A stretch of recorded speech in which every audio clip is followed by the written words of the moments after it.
Assalamualaikum warahmatullahi wabarakatuh. Perkenalkan, kami dari kelompok 11B Biokimia yang beranggotakan saya Sedema Putri dengan ujung NIM 060. Saya Gati Purwasi dengan ujung NIM 066. Saya Wardah Latifah dengan ujung NIM 067. Di sini kami akan menjelaskan video mengenai materi cloning gen. Selamat menyaksikan. Tujuan pembelajaran, mahasiswa mampu mengkaji implikasi cloning dalam kehidupan sehari-hari. Cloning gen adalah proses teknik molekuler yang digunakan untuk menghasilkan salinan identik dari suatu fragmen DNA atau gen tertentu dengan cara memasukkan fragmen DNA tersebut ke dalam vektor seperti plasmid. Kemudian, mereplikasi vektor tersebut di dalam sel inang, biasanya bakteri, sehingga gen tersebut dapat diperbanyak dan dipelajari lebih lanjut. Dalam cloning gen terdapat beberapa bahan utama, yaitu bahan dasar yang digunakan dalam proses cloning gen seperti fragmen DNA, vektor, sel inang, dan enzim restriksi, endonuklease, dan enzim ligase. Tahap-tahap cloning gen.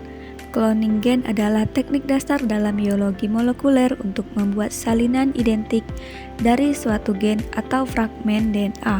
Untuk mencapai hasil yang akurat, cloning gen dilakukan melalui beberapa tahap sintesis seperti berikut.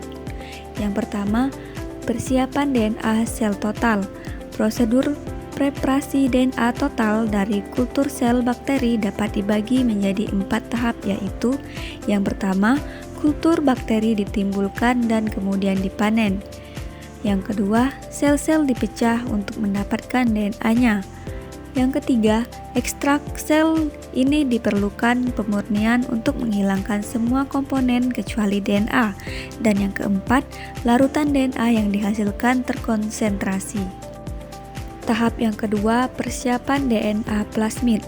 Pemurnian plasmid dari kultur bakteri pada dasarnya mengikuti prinsip yang mirip dengan isolasi DNA sel total, melibatkan tahapan seperti penumbuhan kultur sel dalam medium cair, pemanenan sel, dan preparasi ekstrak sel. Kontaminasi DNA kromosom dapat mengganggu proses cloning gen, sehingga pemurnian plasmid yang efektif sangat penting. Salah satu strategi pemurnian memanfaatkan perbedaan struktur fisik antara plasmid atau sirkular dan DNA kromosom atau linear setelah lisis sel. Metode seperti sentrifugasi, gradien, kerapatan CSCl, etidium, bromida memisahkan kedua jenis DNA berdasarkan densitasnya. DNA plasmid yang lebih padat membentuk pita terpisah yang dapat diambil dengan jarum suntik, kemudian dimurnikan lebih lanjut dengan ekstraksi etidium bromida dan dialisis. Hasilnya adalah plasmid dengan kemurnian sangat tinggi, ideal untuk digunakan sebagai vektor cloning. Yang ketiga, tahap pembentukan DNA rekombinan. Setelah isolasi DNA murni, langkah kunci dalam cloning gen adalah pembuatan molekul DNA rekombinan melalui pemotongan dan penyambungan terkontrol antara vektor atau plasmid dan DNA target.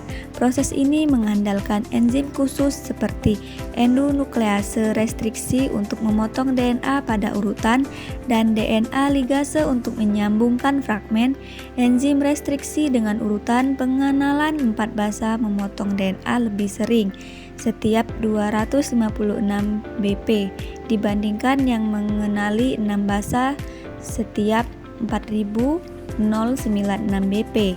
Agar menyambung berhasil, fragmen DNA harus memiliki ujung kompatibel baik sticky end atau mudah berikatan karena basa komplementer atau blunt end atau memerlukan ligase dan DNA berkonsentrasi tinggi. DNA ligase biasanya dari fag T4 menyatukan fragmen dengan membentuk ikatan kovalen antara gugus 5 fosfat dan 3 hidroksil.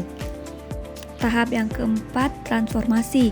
Setelah konstruksi DNA rekombinan, langkah kritis berikutnya adalah transformasi, yaitu proses pemasukan molekul DNA ke dalam sel bakteri untuk amplifikasi. Transformasi bakteri atau umumnya E. coli merupakan proses yang tidak efisien. Bakteri harus dibuat kompeten melalui perlakuan kimia seperti CaCl2 dan kejut panas 45 derajat Celcius untuk meningkatkan penyerapan DNA.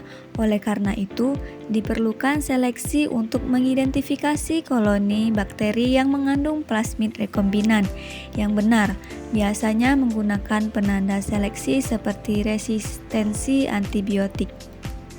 Yang kelima, tahap seleksi rekombinan. Keberhasilan transformasi plasmid pada bakteri E. coli dapat dideteksi melalui ekspresi gen penanda selektif seperti resistensi antibiotik. L yang berhasil mengambil plasmid ini akan tumbuh pada media antibiotik, sementara sel non-transformat tidak. Namun, perlu diperhatikan bahwa resistensi antibiotik baru muncul setelah gen-gen tersebut terekspresi, sehingga sel perlu diinkubasi terlebih dahulu dalam media non-selektif sebelum dipindahkan ke media antibiotik.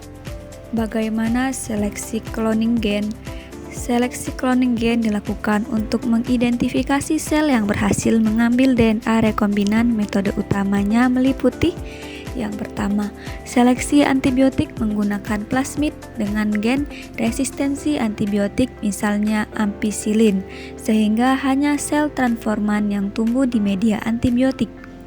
Yang kedua, seleksi biru putih memanfaatkan gen LAC-Z pada vektor seperti PUC8, di mana kolonin putih menunjukkan keberhasilan penyisipan DNA karena inaktivitas galaktosidase, sedangkan koloni biru menunjukkan plasmid tanpa insert.